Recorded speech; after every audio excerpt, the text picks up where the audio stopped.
Wendy Quaid's face was gloomy as she walked over to Nicole step by step. Nicole stood there and already knew that someone was approaching her. She knew that besides Wendy, no one would come over to her. She casually glanced to the side and saw Wendy's soft and gentle face that looked so pitiable. Wendy walked up to Nicole with a cold smirk and had already removed her disguise. "Did you come to the banquet on purpose? You wanted to get close to Eric, didn't you?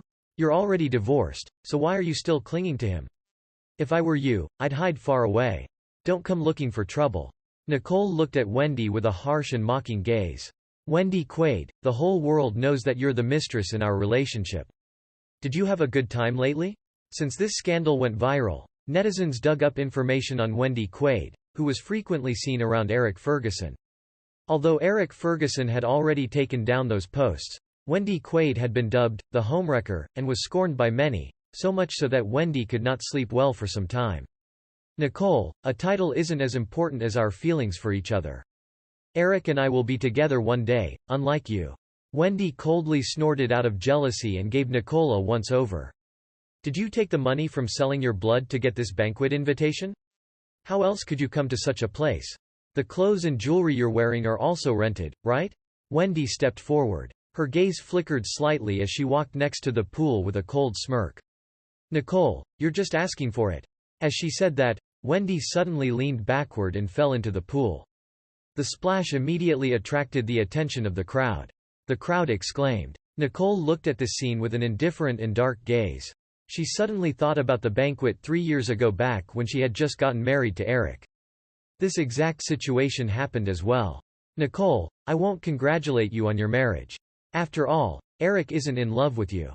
If it weren't for the fact that you can donate blood to me at any time, Eric wouldn't have agreed to marry you. You will never be happy together. If you don't believe me, just watch." Wendy leapt into the pool back then, and Eric jumped in without a second thought. She had proved to Nicole that Eric cared about her. Back then, Nicole thought that her sincerity would one day move Eric, but she had failed miserably. Now, Wendy jumped into the pool yet again and struggled in the water. A man rushed by. Without having to look, Nicole knew that it must be Eric. He anxiously brought Wendy out of the pool. "Eric, don't blame Nicole. I came to apologize but she didn't forgive me. She must still hate me, but I'm sure she didn't mean to do this." Wendy looked so aggrieved as she shrank into the man's arms and suppressed her sobs. The onlookers pitied Wendy and looked at Nicole dubiously. Grant Stanton heard the commotion and frowned when he saw this scene. Nicole stopped him from interfering. Instead, she whispered a few words into his ear. After that, Grant left. Eric held the drenched Wendy and draped his jacket over her. His dark eyes glared at Nicole coldly. Nicole met his gaze without avoidance and the corners of her lips curled up mockingly. "She used this trick a long time ago. Did you fall for it again?" Nicole did not care if Eric believed what Wendy said.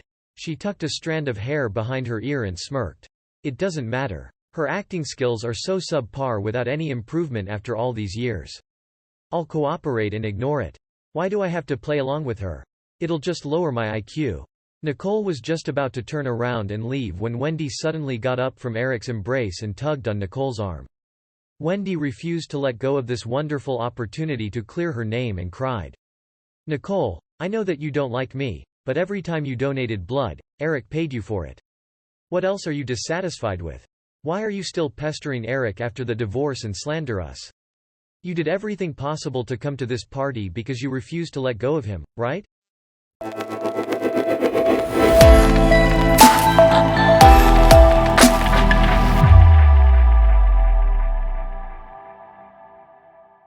The guests looked at the trio strangely. Everyone knew about the Ferguson scandal, but the Fergusons were powerful, so no one dared to add fuel to the fire and only watched the drama unfold. Is Eric's ex-wife not as innocent as she seems?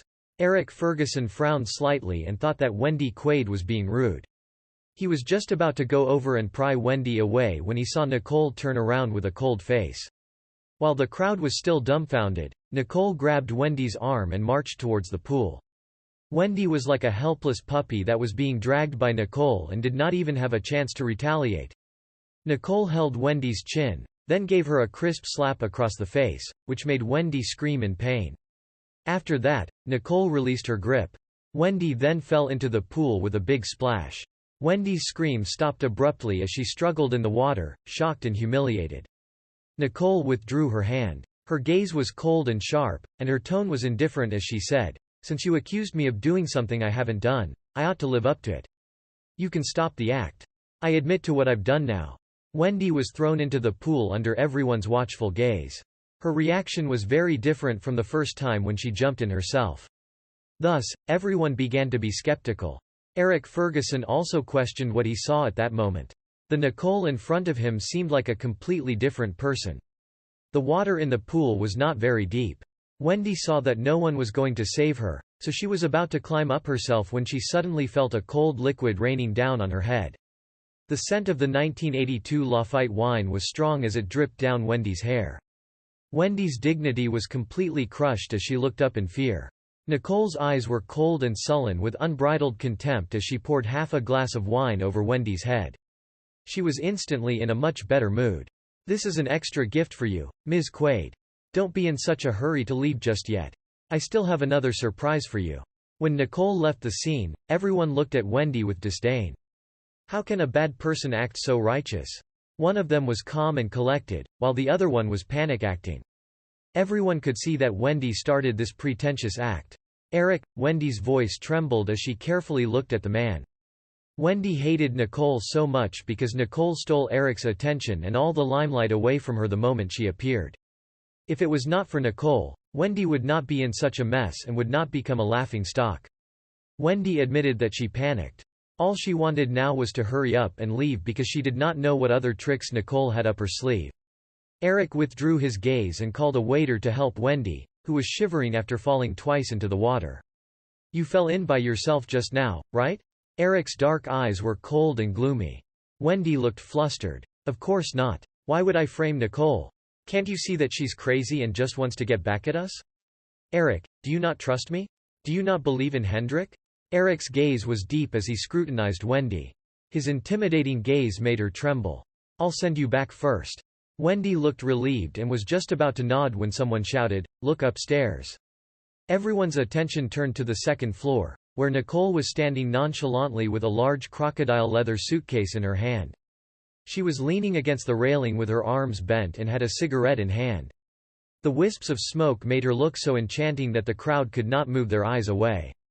Wendy's heart shuddered, then watched as Nicole casually took out a stack of Benjamins from the bag next to her and threw it out insouciantly.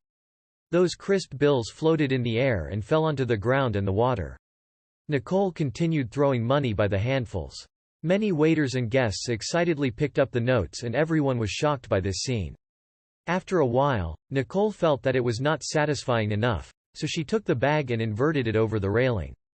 Just like that, $25 million in cash eloquently rained down on the people below, including Eric Ferguson and Wendy Quaid.